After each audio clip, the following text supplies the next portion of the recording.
Il existe une industrie de 9 milliards de dollars qui dépend de votre ignorance de ce que je m'apprête à vous révéler. Chaque printemps, environ 80% des foyers américains se rendent dans une jardinerie pour acheter des bouteilles de produits chimiques à pulvériser sur leurs légumes. Nous faisons cela depuis des décennies. C'est un cycle familier. L'insecte nuisible arrive, nous pulvérisons, il revient, nous pulvérisons encore. Et les entreprises qui vendent ces bouteilles génèrent 3 milliards de dollars supplémentaires rien qu'aux États-Unis. Bienvenue sur le Déclic Santé pour découvrir des secrets de jardinage que l'industrie ne veut pas que vous sachiez. À 300 mètres à l'ouest de Manhattan, dans les paysages vallonnés du comté de Lancaster en Pennsylvanie, vit une communauté de plus de 44 000 personnes qui cultivent sa nourriture depuis plus de 3 siècles sans acheter une seule bouteille de pesticides synthétiques. Pas une seule. Et leurs jardins ne se contentent pas de survivre, ils prospèrent. Leurs plants de tomates sont plus fournis, leurs vignes de courges sont plus saines. Les dégâts causés par les ravageurs ne représentent qu'une fraction de ce que la plupart d'entre nous subissent.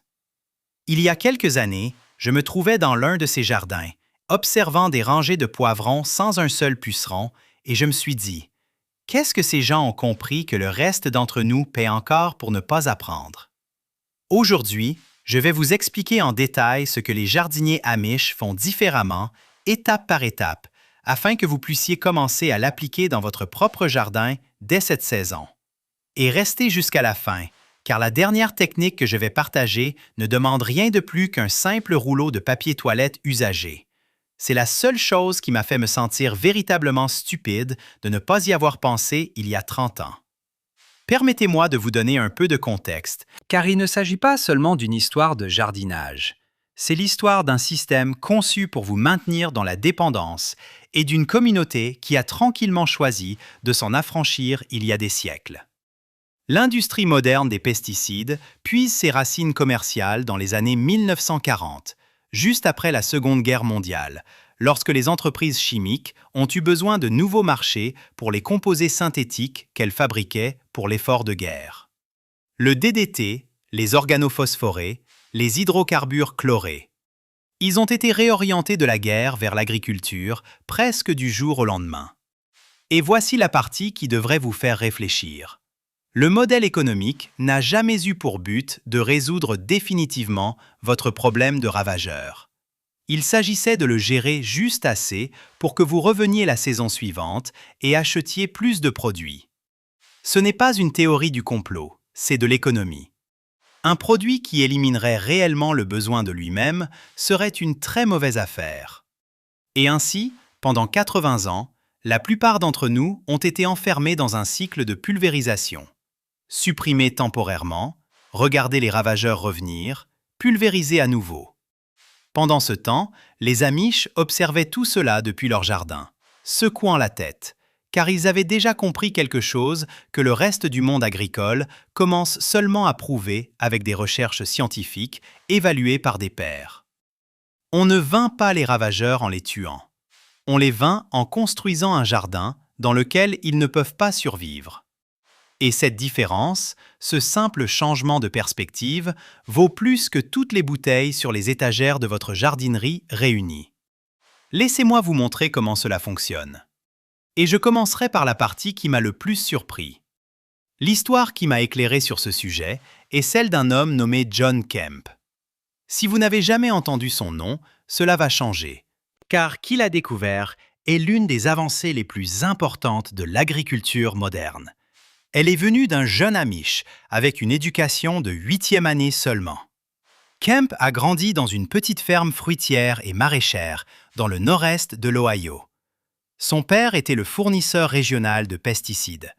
C'était la famille qui essayait chaque nouveau produit chimique en premier, puis le recommandait aux autres agriculteurs. Il pulvérisait donc plus que presque n'importe qui d'autre. Et pourtant, entre 2002 et 2004, ils ont perdu plus de 70% de leurs 4 principales cultures 3 années de suite, malgré l'utilisation de tous les pesticides disponibles. Les plantes étaient dévorées vivantes par les insectes et décimées par les maladies. Et rien en bouteille ne pouvait arrêter cela. Puis, quelque chose s'est produit qui a tout changé. En 2004, la famille Kemp a loué un champ voisin à un producteur laitier. Ce champ n'avait jamais été traité avec des pesticides. Il avait suivi une simple rotation de maïs, de petites céréales et de foin sur 4 ans. Ils ont planté du cantalou sur les 2 champs, celui traité et celui non traité, avec les rangées traversant la limite de propriété. Même variété, même date de plantation, même engrais, mêmes applications de fongicides. À la récolte, sur le sol de la famille Kemp, le sol qui avait été intensivement pulvérisé pendant plus d'une décennie, 80% des feuilles étaient recouvertes d'oïdium. Sur le sol non traité du producteur laitier, il n'y avait aucune infection. Pas 5%, pas 10%, 0. On pouvait voir une ligne nette traverser le milieu du champ, là où les 2 sols se rencontraient. Des plantes identiques à 60 cm d'écart, l'une détruite, l'autre parfaitement saine. Kemp voulait savoir pourquoi. Et c'est là que cette histoire devient extraordinaire.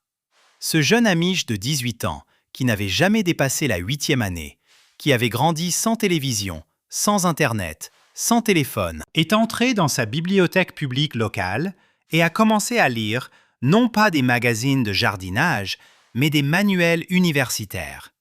Pendant 2 ans, il a dévoré des manuels universitaires de biologie, de chimie, de physiologie végétale et d'agronomie. Il a commandé des volumes de recherche obscurs d'Allemagne et de France par le biais de prêts interbibliothèques. Ce qu'il a découvert était stupéfiant. Les plantes ont un système immunitaire. Pas un système métaphorique, mais un système immunitaire littéral, multicouche, tout comme nous. Et ce que Kemp a trouvé, c'est que ce système immunitaire fonctionne par niveau.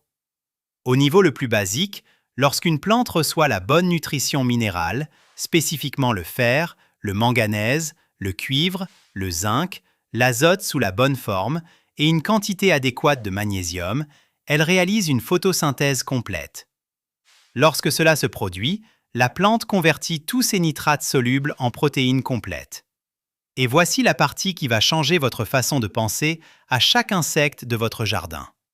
Les insectes larvaires, les chenilles, les vers de la tomate, les arpenteuses et les insectes suceurs, comme les pucerons, les alerodes et les thrips, se nourrissent de nitrates solubles. Ils ne peuvent littéralement pas digérer les protéines complètes. Leurs systèmes digestifs sont trop simples. Ainsi, lorsqu'une plante est suffisamment saine pour convertir tout son azote en protéines complètes, ces insectes atterrissent dessus, tentent de se nourrir, ne trouvent rien qu'ils puissent utiliser et s'en vont. La plante ne les a pas tués. Elle ne les a pas repoussés. Elle a simplement éliminé leur source de nourriture au niveau cellulaire. Le ravageur meurt de faim en présence d'abondance. Relisez cette phrase, car elle réécrit tout ce que vous pensiez savoir sur le contrôle des insectes. Le puceron atterrit sur votre tomate, essaie de se nourrir, ne trouve rien qu'il puisse assimiler et s'envole, affamé. Aucune pulvérisation, aucun piège, aucune intervention d'aucune sorte. La plante s'est défendue en étant trop saine pour être mangée. Et ce changement de résistance peut se produire dans les 24 à 48 heures suivant la disponibilité des bons minéraux. En 2 jours, une plante peut passer d'un aimant à ravageur à une plante résistante aux ravageurs. Ce n'est pas du folklore, ce n'est pas de la pensée magique. Kemp a fondé une entreprise appelée Advancing Eco-Agriculture en 2006. Et en 2024, elle conseillait des agriculteurs sur plus de 1,6 million d'hectares en Amérique du Nord.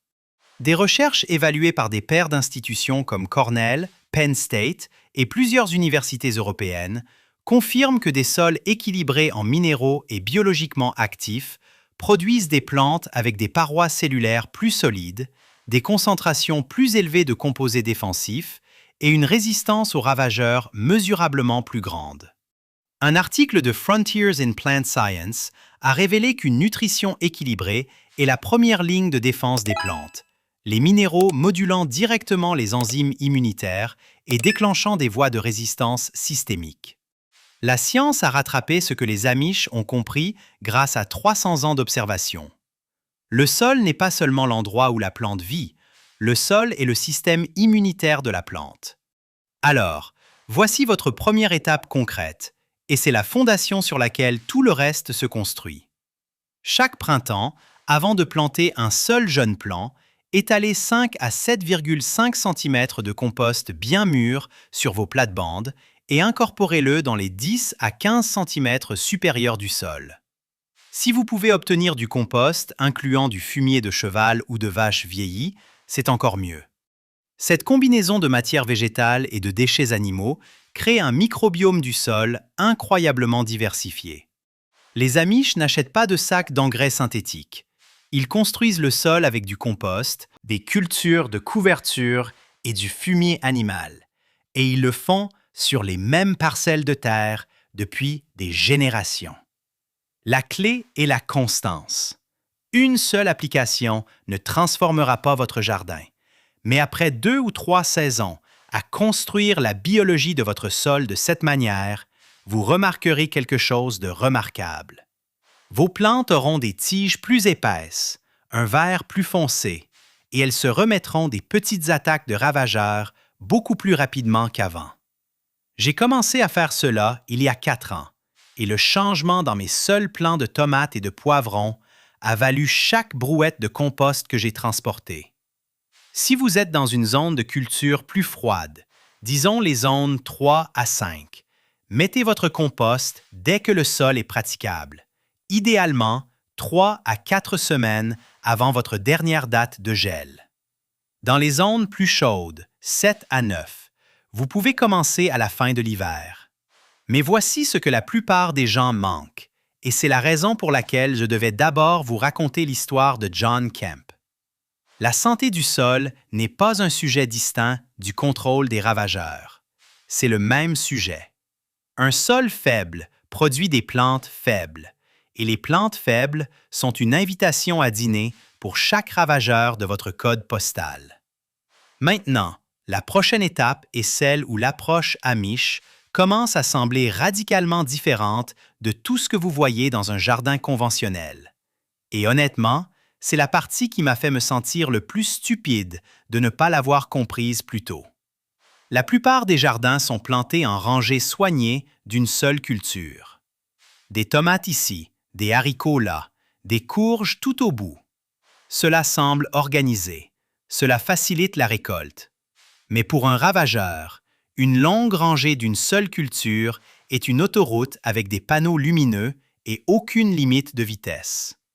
Les jardiniers Amish font le contraire.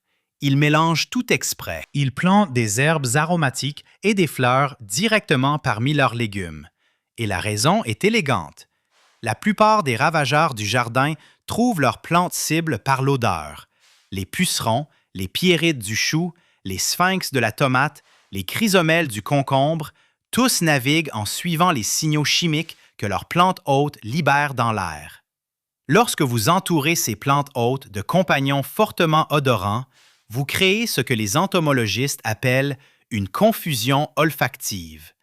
Le ravageur ne peut littéralement pas trouver vos tomates parce que le basilic, les soucis et l'aneth noient le signal. C'est comme essayer d'entendre quelqu'un chuchoter votre nom dans un stade rempli de fans hurlants. Voici exactement comment mettre cela en place. Pour chaque groupe de 3 ou 4 plants de tomates, insérez un plant de basilic à environ 20 à 25 cm de la base. Le basilic repousse les pucerons, les alérodes et les sphinx de la tomate. Et en bonus, de nombreux jardiniers pensent qu'il améliore la saveur des tomates. Les Amish plantent ces deux-là ensemble depuis des générations. Entre les rangées de choux, de brocolis ou de choux frisés, plantez de l'aneth ou de la coriandre tous les 30 à 35 cm. Ces herbes repoussent les pierrites du chou et les vers importés du chou. Mais voici le double avantage, et c'est là que cela devient astucieux. Lorsque l'aneth et la coriandre fleurissent, ils attirent les guêpes parasitoïdes et les cirfes, qui sont des prédateurs voraces des pucerons et des chenilles. Ainsi, vous repoussez un ensemble de ravageurs tout en recrutant leurs ennemis naturels en même temps. Ce n'est pas seulement du jardinage, c'est une stratégie militaire avec des fleurs. Autour des bordures de vos plates-bandes, plantez des soucis français. Pas les grandes variétés africaines à pompons, mais les plus petites variétés françaises. Espacez-les de 25 à 30 cm. Leurs racines libèrent un composé appelé alpha-tertiénol dans le sol, qui supprime les nématodes à gales, et leur parfum au-dessus du sol repousse les aleurodes et les punaises de la courge. Plusieurs universités agricoles l'ont confirmé dans des études contrôlées. Ce n'est pas de la tradition pour la tradition, c'est des soucis et de la science, perfectionnés par des siècles de pratique. Maintenant, les Amish comprennent quelque chose sur les insectes qu'il m'a fallu des décennies pour apprendre, et cela a complètement bouleversé mon approche. Un jardin sain n'est pas un jardin sans insectes. Un jardin sain est un jardin avec les bons insectes. Pensez-y, une seule coccinelle peut manger jusqu'à 50 pucerons en une seule journée. Une larve de chrysope peut consommer 200 pucerons au cours de sa courte vie. Les guêpes parasitoïdes pondent leurs œufs à l'intérieur des vers de la tomate et des vers du chou, les tuant de l'intérieur. Les carabes patrouillent la surface du sol la nuit, chassant les limaces, les vers gris et les larves pendant que vous dormez. Ces créatures ne sont pas seulement utiles, elles sont votre équipe de contrôle des ravageurs non rémunérés, disponible 24 heures sur 24. Et les Amish construisent leurs jardins spécifiquement pour les maintenir en activité. La manière la plus simple de le faire est de créer ce que l'on appelle une bande d'insectes. C'est une petite section de votre jardin, même juste une rangée de 60 cm de large, le long d'une bordure, plantée densément de fleurs et d'herbes dont les insectes auxiliaires ont besoin pour le nectar et le pollen.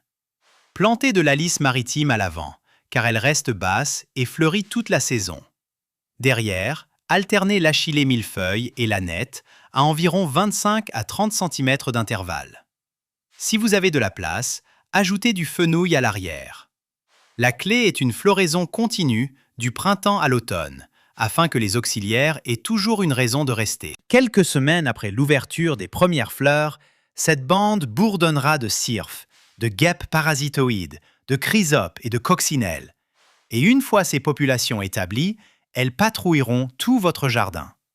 Les Amish laissent également de petites zones de leur propriété intentionnellement sauvages.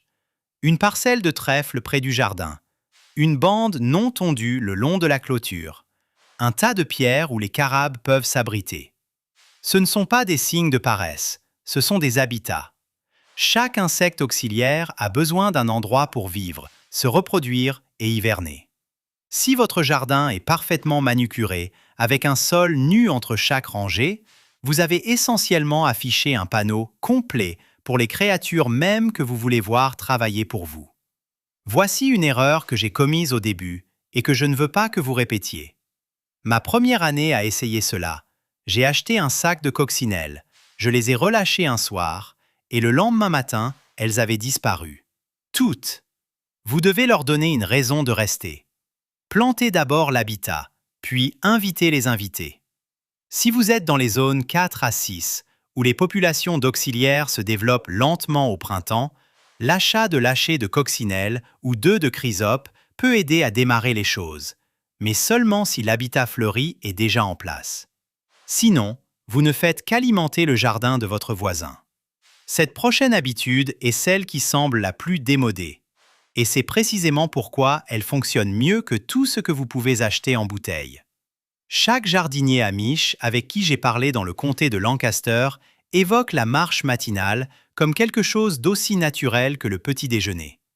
Ce n'est pas compliqué, ce n'est pas dramatique, mais c'est peut-être la pratique de contrôle des ravageurs la plus efficace que vous puissiez intégrer à votre vie. Chaque matin, vous marchez dans votre jardin pendant 15 à 20 minutes. Vous apportez un petit seau à moitié rempli d'eau et une giclée de savon liquide vaisselle. Vous commencez par une extrémité et parcourez chaque rangée. Vous n'admirez pas seulement vos plantes. Vous retournez les feuilles, vérifiez le dessous du feuillage des courges, passez vos yeux le long de chaque tige. Et lorsque vous trouvez un ravageur, vous le ramassez à la main et le déposez dans le seau. Je sais que cela semble presque ridiculement simple, mais voici pourquoi c'est si important. La plupart des dégâts catastrophiques causés par les ravageurs ne se produisent pas à cause d'un ou deux insectes. Ils se produisent parce qu'une petite population a été autorisée à exploser sans contrôle. Un seul sphinx de la tomate peut dépouiller une branche entière en 48 heures.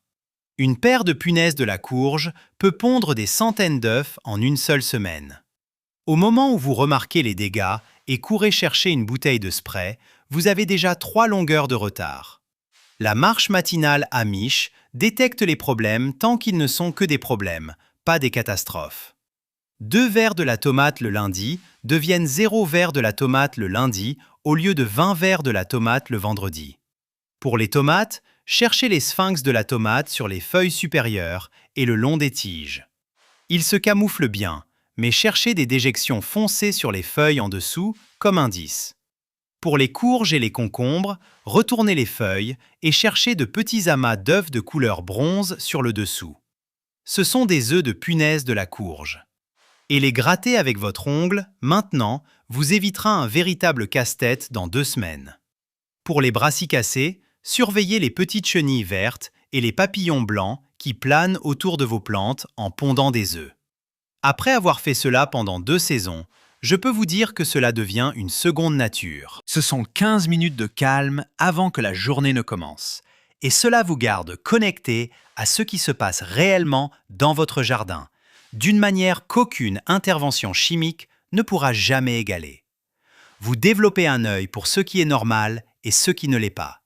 Vous apprenez les rythmes et vous détectez les choses tôt, ce qui représente 90% de la bataille. Maintenant, cette prochaine technique est l'une de mes préférées, parce qu'elle est astucieuse d'une manière qui vous fait sourire une fois que vous comprenez la logique. Au lieu d'essayer de tenir les ravageurs complètement à l'écart de votre jardin, les Amish les invitent parfois volontairement, puis les envoient à la mauvaise adresse. C'est ce qu'on appelle la culture piège. Vous plantez quelque chose que le ravageur aime encore plus que votre culture principale, et vous le placez sur les bords où il les éloigne des légumes qui vous importent réellement. Les capucines sont l'exemple classique. Les pucerons sont follement attirés par les capucines, bien plus que par vos haricots ou vos poivrons. Plantez-les en cercle autour de votre jardin ou aux extrémités de vos rangées, à environ 15 à 20 cm d'intervalle. Les pucerons se regrouperont sur les capucines et laisseront en grande partie vos cultures principales tranquilles. Une fois que les capucines sont chargées de pucerons, vous avez 2 choix. Arrachez les plantes et jetez-les. Ou mieux encore, laissez-les et laissez les coccinelles et les chrysopes de votre bande d'insectes auxiliaires venir festoyer. Vous venez de créer un cycle auto-entretenu. La culture piège attire les ravageurs. Les insectes auxiliaires trouvent les ravageurs et vos légumes restent au milieu, intacts. Pensez-y un instant. Vous n'avez rien combattu, vous n'avez rien acheté, vous n'avez rien pulvérisé. Vous avez arrangé des êtres vivants selon un schéma, et le problème des ravageurs s'est résolu de lui-même. Ce n'est pas seulement du jardinage, c'est de l'ingénierie d'un écosystème. Pour les altises, qui sont un cauchemar sur les aubergines et les jeunes brassicacées, plantez une rangée de radis comme culture piège à environ 60 cm devant votre plantation principale. Les altises préfèrent les feuilles de radis et s'y rassembleront. Sacrifiez les radis et vos aubergines resteront propres. La courge Blue Hubbard est une autre culture piège légendaire. Si vous cultivez n'importe quel type de courge ou de citrouille, plantez quelques plants de Blue Hubbard au coin éloigné de votre jardin attirera magnétiquement les perceurs de vignes de courge et les chrysomèles du concombre loin de votre culture principale. Vous n'essayez pas de sauver la Blue Hubbard, vous l'utilisez comme leur. La beauté de la culture piège est qu'elle ne nécessite aucune pulvérisation, aucun produit et aucun travail quotidien au-delà de ce que vous faites déjà lors de votre promenade matinale. Vous la plantez une fois. Les ravageurs font exactement ce que la nature les a conçus pour faire. Ils le font simplement là où cela ne vous dérange pas. Continuons, car nous arrivons à la partie qui a tout changé pour moi. Pour les moments où la pression des ravageurs est plus forte que d'habitude, ou lorsque vous avez un problème spécifique qui nécessite une attention directe, les Amish comptent sur des pulvérisations répulsives faites maison à partir d'ingrédients qu'ils ont déjà dans la cuisine. Voici la recette que j'ai apprise d'une famille Amish dans le comté de Lancaster. Et c'est celle à laquelle je reviens toujours parce qu'elle fonctionne et qu'elle prend environ 10 minutes. Prenez 4 à 5 gousses d'ail et 2 piments forts. Le piment de Cayenne fonctionne parfaitement, mais n'importe quel piment fort que vous avez fera l'affaire. Hachez-les. Ajoutez-les à 1 litre d'eau tiède et laissez le mélange infuser toute la nuit, au moins 12 heures. Le lendemain matin, filtrez-le à travers une étamine dans un flacon pulvérisateur et ajoutez 5 ml de savon liquide vaisselle ordinaire. Pas de détergent, juste du savon vaisselle simple. Le savon aide le spray à coller aux feuilles et décompose également la couche cireuse sur les insectes à corps mou comme les pucerons. Pulvérisez directement sur les plantes affectées, en vous concentrant sur le dessous des feuilles où la plupart des ravageurs se cachent. Appliquez tôt le matin ou tard le soir.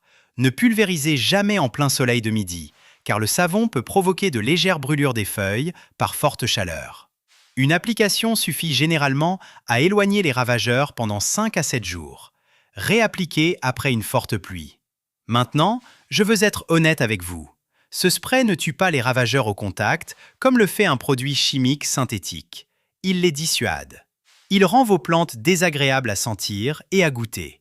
Ainsi, les ravageurs se dirigent vers des cibles plus faciles. Combiné à la santé du sol, à la plantation associée, aux insectes auxiliaires et à la surveillance quotidienne que nous avons déjà abordée, c'est généralement plus que suffisant. Cela fait partie d'un système, pas un produit autonome. Et c'est la différence fondamentale entre l'approche Amish et ce que l'industrie des pesticides veut vous faire croire. Ils veulent vous faire penser qu'une seule bouteille peut résoudre le problème. Les Amish savent qu'il faut un système. Laissez-moi vous parler de certains schémas que je suivais religieusement et que l'approche Amish recadre complètement.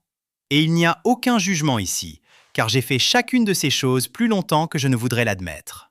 Le premier schéma est de chercher un spray au premier signe d'un insecte. La plupart d'entre nous ont appris que toute présence de ravageurs signifie que vous avez un problème. Les Amish voient quelques pucerons et ne paniquent pas. Ils savent que les coccinelles arrivent. Une petite population de ravageurs est en fait de la nourriture pour vos insectes auxiliaires. Pulvérisez ces pucerons et vous avez également supprimé la source de nourriture qui maintient votre population de prédateurs en vie. Vous venez de licencier toute votre équipe de contrôle des ravageurs parce que vous ne vouliez pas les voir déjeuner au travail. Et puis, vous vous demandez pourquoi la semaine prochaine, il y a encore plus de pucerons qu'avant. C'est parce que vous avez éliminé la seule chose qui se tenait entre vous et une infestation. Le deuxième schéma est de planter en rangée de monoculture. J'ai fait cela pendant des années parce que cela semblait organisé et rendait la récolte simple. Mais une longue rangée de choux n'est qu'une piste d'atterrissage éclairée pour les pierrides du chou. La culture intercalaire perturbe le signal. Le troisième schéma est de garder le jardin trop propre. Un sol nu entre les rangées peut sembler soigné, mais il élimine l'habitat des carabes, des araignées et des prédateurs du sol. Une fine couche de paillis de paille ou une bande de trèfle entre les rangées donne à ses alliés un endroit où vivre. Le quatrième schéma, et c'est le plus important, est de traiter le contrôle des ravageurs et la santé du sol comme deux sujets distincts. J'ai fait cela pendant la majeure partie de ma vie de jardinier. Les Amish m'ont appris que c'est la même conversation. Un sol faible produit des plantes faibles. Les plantes faibles ne peuvent pas convertir leur azote en protéines complètes. Et les plantes pleines de nitrates solubles sont un buffet pour chaque puceron et ver de la tomate dans un rayon de 400 mètres. Lorsque vous construisez le sol, vous construisez le système immunitaire de la plante et le problème des ravageurs se résout tranquillement de l'intérieur. John Kemp l'a prouvé sur 1,6 million d'hectares. Des générations de familles Amish l'ont prouvé dans leur potager. La science est établie. La seule question est de savoir si vous êtes prêt à cesser de chercher la bouteille et à commencer à construire le système. Maintenant, voici quelque chose que j'ai appris d'une famille Amish et que je n'ai jamais vu mentionné dans aucun livre de jardinage, aucune chaîne YouTube ou aucune publication de vulgarisation. C'est l'une de ces idées qui semble presque insultante de simplicité, jusqu'à ce que vous l'essayiez et que vous réalisiez qu'elle résout un problème qui vous empêchait de dormir depuis des années. Lorsque les Amish transplantent de jeunes semis dans le jardin au printemps, ils placent un collier, fait d'un simple tube en carton, autour de la base de chaque plante. Ils l'enfoncent d'environ 2,5 cm dans le sol et laissent environ 5 cm dépasser de la surface. Ils utilisent de vieux rouleaux de papier toilette. Certaines familles coupent des rouleaux d'essuie-tout en sections plus courtes. C'est tout. C'est toute la technique. Ce collier en carton fait deux choses, et toutes deux sont géniales. Premièrement, il crée une barrière physique contre les vers gris. Les vers gris sont des larves qui rampent à la surface du sol la nuit et coupent net les tiges des jeunes plants. La plupart des jardiniers ne savent même pas que les vers gris sont la raison pour laquelle ils perdent leurs semis, car les dégâts se produisent dans l'obscurité, et la preuve n'est qu'une tige tombée au matin. Les vers gris sont responsables de plus de plants morts que la plupart d'entre nous ne le réalisent. Le collier les arrête complètement. Ils ne peuvent ni le franchir, ni le mâcher. Deuxièmement, et c'est la partie élégamment parfaite, le carton se décompose naturellement en 4 à 6 semaines. C'est précisément la période pendant laquelle la tige de la plante a le temps de durcir ou de se lignifier au point où les vers gris ne peuvent plus la traverser. La protection arrive lorsque la plante en a le plus besoin et disparaît lorsque la plante n'en a plus besoin. Pas de plastique, pas de déchets, pas de produits chimiques, pas d'achat, juste un morceau de carton et la compréhension que la protection la plus efficace ne consiste pas à maîtriser la nature, mais à donner un abri à un être vivant pendant son moment le plus vulnérable. J'ai commencé à utiliser ces colliers il y a 3 saisons. Avant cela, je perdais 5 à 8 plants chaque printemps et j'incriminais tout, de la météo aux mauvais semis en passant par le chat du voisin. Depuis que j'utilise les colliers, je n'en ai presque plus perdu, pas 1 ou 2. Le coût total sur 3 saisons a été de 0 $ et peut-être 5 minutes de travail par jour de plantation. J'ai fait le calcul une fois sur plus de 3 ans. L'approche conventionnelle m'aurait coûté entre 40 et 60 $ en traitement contre les vers gris et en semis de remplacement. L'approche Amish ne m'a rien coûté et a mieux fonctionné. C'est le genre de sagesse pratique discrète qui ne vend pas de produits, ne génère pas de revenus publicitaires et ne fait pas les gros titres, mais sauve votre jardin, un semis à la fois. Et voici ce qui relie tout cela, ce que les Amish comprennent profondément et que le reste d'entre nous réapprend lentement et douloureusement. Il y a un mot allemand qui traverse chaque aspect de la vie Amish, comme une rivière à travers une vallée. Gelassenheit. Il ne se traduit pas clairement en français, mais le sens le plus proche est quelque chose comme « se plier à l'ordre naturel », renoncer au besoin de tout contrôler et faire confiance à l'équilibre inhérent au système. Un équilibre qui a été conçu bien avant que nous n'arrivions avec nos pulvérisateurs et nos rapports financiers trimestriels. Ce n'est pas de la passivité, c'est un partenariat. Et le jardin est l'endroit où vous pouvez le voir le plus clairement. Lorsque vous pulvérisez un pesticide, même biologique, vous court-circuitez le système. Vous tuez le ravageur, bien sûr, mais vous tuez aussi les coccinelles, les chrysopes, les guêpes parasitoïdes et les carabes qui travaillaient déjà à gérer ces ravageurs gratuitement. Et puis vous vous demandez pourquoi les ravageurs reviennent en pire la fois suivante. C'est parce que vous avez détruit l'armée qui vous défendait. Les Amish ne combattent pas la nature. Ils mettent la table et laissent la nature se servir. Ils construisent le sol pour que les plantes puissent développer leur propre immunité. Ils plantent des compagnons pour que les ravageurs ne puissent pas trouver leur cible. Ils créent des habitats pour que les insectes auxiliaires aient un foyer. Ils parcourent le jardin chaque matin pour que rien ne dégénère. Ils utilisent des cultures pièges pour rediriger ce qu'ils ne peuvent pas prévenir. Et quand ils ont besoin d'un petit coup de pouce supplémentaire, ils mélangent quelque chose de la cuisine qui dissuade sans détruire. Ce n'est pas une seule technique, c'est une philosophie, et elle fonctionne sur la même terre pour les mêmes familles depuis plus de 300 ans, pendant que le reste d'entre nous achetait des bouteilles et pulvérisait de l'espoir. Alors, voici ce que je veux que vous reteniez de tout cela. Enrichissez votre sol chaque année avec du compost et de la matière organique vieillie. Plantez des compagnons qui déroutent les ravageurs et attirent leurs ennemis naturels. Créez des habitats pour les insectes auxiliaires qui font le gros du travail pendant que vous dormez. Parcourez votre jardin chaque matin et repérez les problèmes tant qu'ils sont petits. Utilisez des cultures pièges pour éloigner les ravageurs de ce qui compte. Et lorsque vous avez besoin d'un coup de pouce, mélangez un simple spray à base d'ail et de piment qui dissuade sans anéantir le système. Essayez le collier en carton sur vos plants ce printemps. Cela ne coûte rien. Cela prend 5 minutes et c'est peut-être le changement le plus satisfaisant que vous apporterez à votre jardin cette année. Les Amish font cela depuis 3 siècles. La science confirme maintenant pourquoi cela fonctionne. La seule chose qui manque, c'est que vous l'essayiez.